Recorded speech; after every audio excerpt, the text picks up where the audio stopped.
Mr. Gingrich went on to say he cited a series of blunders under the Republican rule, from failures in the aftermath of Hurricane Katrina to mismanagement of the war in Iraq.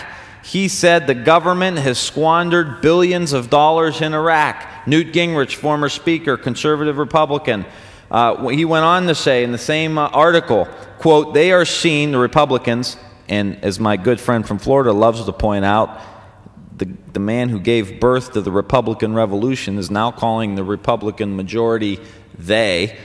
They are seen by the country as being in charge of a government that can't function. This is not the Democratic Party saying this. These are conservative Republicans who had some ideals that see this Republican Congress unable to govern the country.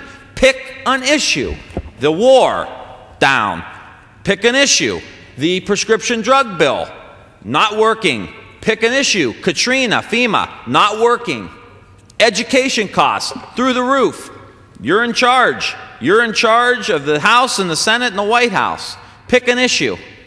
Pick an issue in this country. Oil prices, gas prices, energy costs, health care costs. Pick an issue. Unable to govern. Unable to govern. And it's not my opinion. It's not your. This is their people saying they don't know how to govern. We want an opportunity. Then we find out Tuesday, 26.5 million veterans' information is stolen.